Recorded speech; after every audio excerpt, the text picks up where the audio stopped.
Hello one. आज की video में हम इंडियन पॉलिटी के मोस्ट इंपॉर्टेंट क्वेश्चन करेंगे। इस वीडियो को देखने से पहले आप वीडियो नंबर 1 भी देखिएगा, उसमें भी हमने नियर अबाउट 25 क्वेश्चंस किए हैं। Question number first, which amendment is known as mini constitution. Mini constitution किस अमेंडमेंट को कहा जाता है? तो इसका आंसर है 42nd अमेंडमेंट। 42nd अमेंडमेंट 1976 में की जाती है और इसे मिनी कॉन्स्टिट्यूशन कहा गया है। इसे मिनी कॉन्स्टिट्यूशन इसलिए कहा गया क्योंकि इंदिरा गांधी की गवर्नमेंट के टाइम पे ये अमेंडमेंट होती है और इसमें मैक्सिमम चेंजेस किए जाते हैं हमारे कॉन्स्टिट्यूशन में। एक चेंजेस मैं बता देता हूं आपको, जो हमारा डीपीएसपी है वो भी इसी अमेंडमेंट के थ्रू ऐड किया गया था कॉन्स्टिट्यूशन में 1976। ठीक है, चलिए नेक्स्ट क्वेश्चन है, the Panchayati Raj system was first implemented in which state. Panchayati Raj system सबसे पहले राजस्थान में इंप्लीमेंट किया गया था 2 अक्टूबर 2 अक्टूबर 1959। जगह का नाम है नागौर, नागौर राजस्थान। यहां पे सबसे पहले पंचायती सिस्टम को लागू किया गया था। इंपॉर्टेंट क्वेश्चन है question number 28, the vice president of India is also chairman of Rajya Sabha. वो चेयरमैन ऑफ राज्यसभा भी होते हैं। Question 29, the council of ministers in the union government is responsible to the. वैसे तो वो रिस्पॉन्सिबल पार्लियामेंट को होते हैं इन जनरल, अगर मैं पर्टिकुलरली बात करूं, and they are responsible to the Lok Sabha. Question number 30. The first no confidence motion in the Lok Sabha was passed in which year? तो सबसे पहली जो नो कॉन्फिडेंस मोशन थी वो पेश की जाती है 1963 में।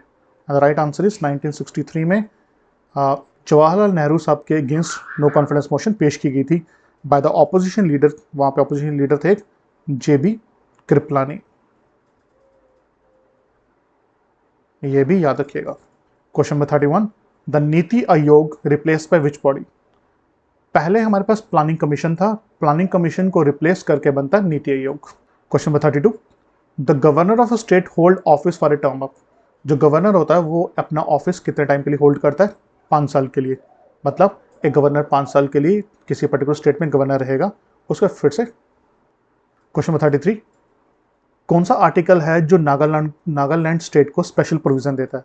The right answer is 371A में नागालैंड को स्पेशल प्रोविजन देने की बात की गई है। Question number 34, the Lokpal and Lokayukta was passed इन।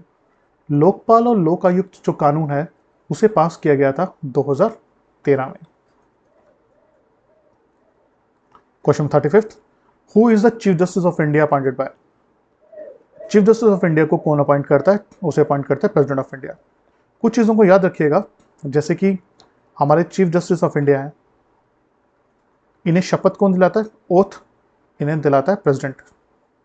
ठीक है, अगर मैं प्रेसिडेंट की बात करूं तो प्रेसिडेंट को कौन शपथ दिलाएगा? Chief justice of India. Prime minister को कौन शपथ दिलाएगा? प्रेसिडेंट। ठीक है, अगर मैं चीफ मिनिस्टर की बात करता हूं तो उसे शपथ दिलाएगा गवर्नर, स्टेट का जो गवर्नर होगा। और गवर्नर की बात की जाए तो गवर्नर शपथ दिलाएगा जो भी चीफ जस्टिस होगा वहां के स्टेट का हाई कोर्ट का। ठीक है, कुछ चीजें याद होनी चाहिए आपको। Question number 36, the largest union territory area wise. सबसे बड़ी यूनियन टेरिटरी कौन सी है? देखिए इसका आंसर है लद्दाख। यहाँ पे जम्मू कश्मीर लिखा है, जम्मू कश्मीर जो लद्दाख है वो जम्मू कश्मीर का ही पहले पार्ट था, बट अब दोनों को बाइफरकेट कर दिया गया, यूनियन टेरिटरी बना दिया सेपरेट, तो अब इसका आंसर लद्दाख रहेगा, जम्मू कश्मीर नहीं है। Question number 37, the national human right commission NHRC जो है उसे कब स्टैब्लिश किया गया था? And the right answer is 1993। Question 38, the central vigilance commission was set up in 1964। Central vigilance commission 1964 में बनाई गई थी। बट समटाइम्स एग्जाम में क्वेश्चन पूछा जाता है कि भाई ये जो CVC है, सेंट्रल विजिलेंस कमीशन 1964 में बनी थी, ठीक है, बट किस कमेटी ने रेकमेंड किया था? तो कमेटीज के नाम भी पता होना चाहिए। तो CVC को रेकमेंड किया था K संथनम कमेटी ने।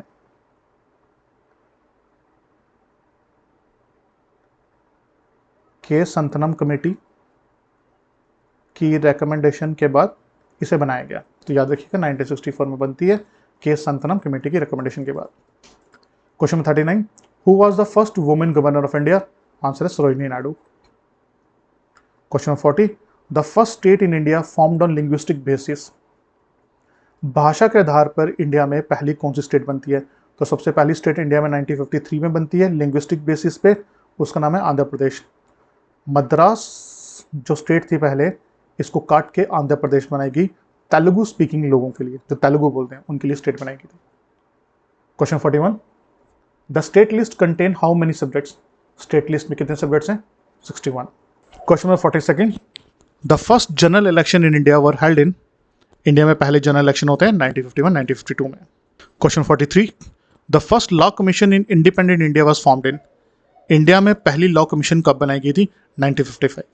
यह हुआ आज़ाद भारत की बात हो रही है। अगर आज़ाद भारत की बात नहीं होती, वो आज़ादी से पहले की बात करता, तो पहली लॉ कमीशन बनाई गई थी 1834 अंडर लॉर्ड मैक्लॉय।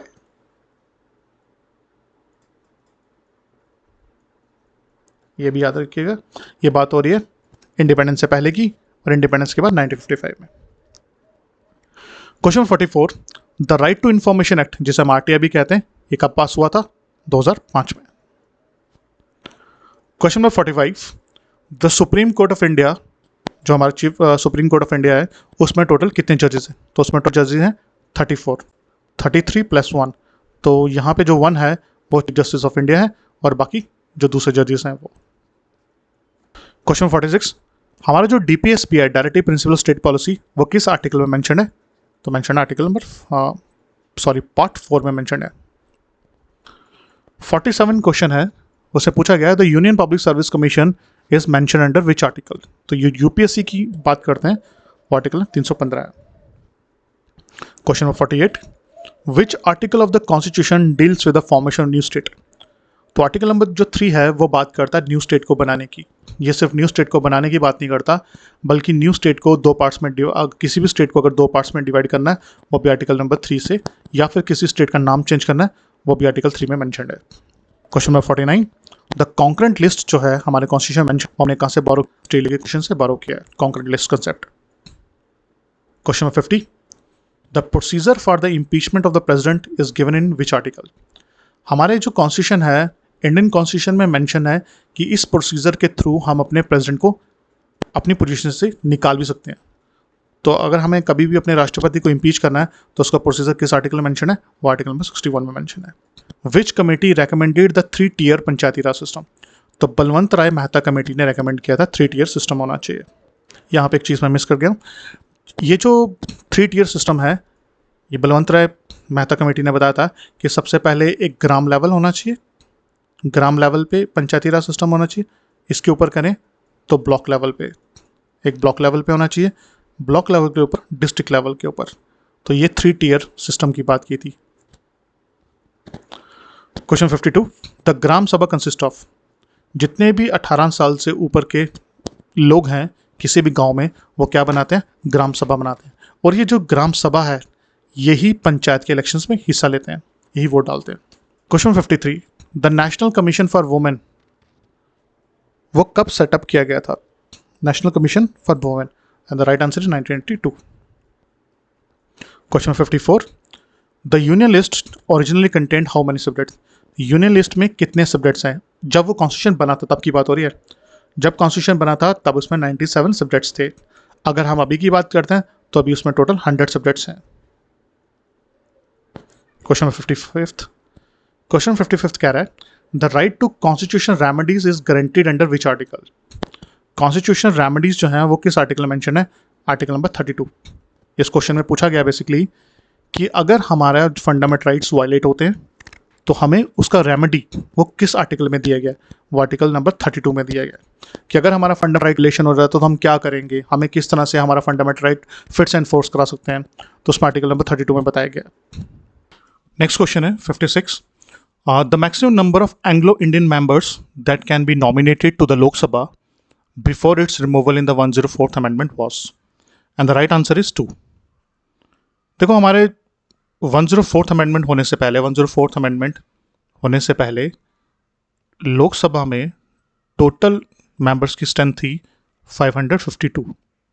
इस 552 में 550 तो डायरेक्टली इलेक्टेड थे, बट जो 2 लोग थे, ये 2 पर्सन एंग्लो इंडियन थे, ठीक है, इनको नॉमिनेट किया जाता था by the president of India. तो ये 2 की बात हो रही है, ठीक है। तो हमने क्या किया, 104th अमेंडमेंट में ये दोनों एंग्लो इंडियन की जो नॉमिनेशन थी वो खत्म कर दी। तो अब लोकसभा में मैक्सिमम स्ट्रेंथ कितनी है? 550। तो ये क्वेश्चन में पूछा गया था। Question 57, the first state reorganisation act was passed in, पहला स्टेट रीऑर्गेनाइजेशन एक्ट पास हुआ था 1956 में।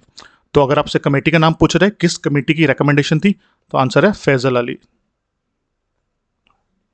फैजल अली कमेटी की रिकमेंडेशन थी। ठीक है, ये कमेटी कब सेटअप की गई थी? 1953 में सेटअप किया गया था, तो उसको 1956 में इसने अपनी रिपोर्ट दे दी थी। नेक्स्ट है 58, the governor of A state is appointed under which article? 155 article में इसके बारे में मेंशन है। Question 59, the constitution of India came into effect, हमारा जो कॉन्स्टिट्यूशन है उसे एनफोर्स कब किया जाता है? 26 जनवरी 1950 में एनफोर्स किया गया था, जिसे हम रिपब्लिक डे के रूप में मनाते हैं। Question 60, the concept of fundamental duties was adopted from which country? Fundamental duty की बात हो रही है, यूएसएसआर, रशिया से हमने ये बोरो किया था। फंडामेंटल ड्यूटीज जब हमारा कॉन्स्टिट्यूशन बना तब हमारा फंडामेंटल ड्यूटीज नहीं थे उसके अंदर, बाद में इसे ऐड किया गया on the recommendation of Swaran Singh committee की रिकमेंडेशन थी। टोटल फंडामेंटल ड्यूटीज कितनी? 11। Question 61, the 10th schedule of Indian constitution deals with the anti defection law. Question 62, which of the following states have no legislative council? किस state के पास legislative council नहीं है? And the right answer is Tamil Nadu. अब question में एक चीज आप समझिए कि हमारे पास अगर मैं स्टेट लेजिस्लेचर की बात करता हूं तो स्टेट में क्या होता है, आपके पास दो हाउस हैं। एक हाउस को आप कहते हो लेजिस्लेटिव असेंबली और दूसरा होता है लेजिस्लेटिव काउंसिल, जिस तरह से सेंटर में राज्यसभा लोकसभा होता है। बट सारी स्टेट्स के पास लेजिस्लेटिव असेंबली तो हर स्टेट के पास है, 28 स्टेट्स हमारे पास, 28 स्टेट्स में लेजिस्लेटिव असेंबली सबके पास है। पर लेजिस्लेटिव जो काउंसिल है ये सिर्फ 6 स्टेट्स के पास है, सबके पास नहीं, 6 स्टेट्स के पास है। हम इनका भी नाम पता होना चाहिए, लेजिस्लेटिव काउंसिल किस किस स्टेट के पास है। एक तो महाराष्ट्र है, दूसरी कर्नाटक है, तीसरी आंध्र प्रदेश है, और चौथी की बात करूं तो एक रहेगा बिहार, यूपी और तेलंगाना। इनके पास भी लेजिस्लेटिव असेंबली है। तो ये भी काफी इंपॉर्टेंट क्वेश्चन एग्जाम में पूछा गया, तो इसे भी आप नोट कर लीजिएगा। The quorum required for a session of Lok Sabha, quorum कितना कोरम रिक्वायर्ड होता है लोकसभा के सेशन के लिए? And the answer is 1/10। That means Lok Sabha में टोटल मेंबर्स कितने होते हैं? 552। कितने प्रेजेंट होने चाहिए कि लोकसभा का सेशन चले? 55 प्रेजेंट होने चाहिए। इसी 55 को कोरम कहा जाता है। Question 64, the constitution of India provides for a single system of citizenship in which article? Number 5 में है। Question number 65, temple of Indian constitution declares India to be sovereign, socialist, secular, democratic republic? That's the right answer. Question number 66. The Constitution of India was adopted on 26 November 1949 को हमारा constitution बनके तैयार हो जाता है। ठीक है, पर हम लागू कब करते हैं? हम उसे लागू करते हैं 26 जनवरी 1950 को। Question 67. How many fundamental duties are mentioned in Indian Constitution? Indian constitution में कितनी फंडामेंटल ड्यूटीज मेंशन है? जैसे कि मैंने पहले बताया था, टोटल है 11। पहले 10 थी, बाद में ऐड की गई 11 है। Question 68, the joint session of a parliament is presided by speaker of the Lok Sabha.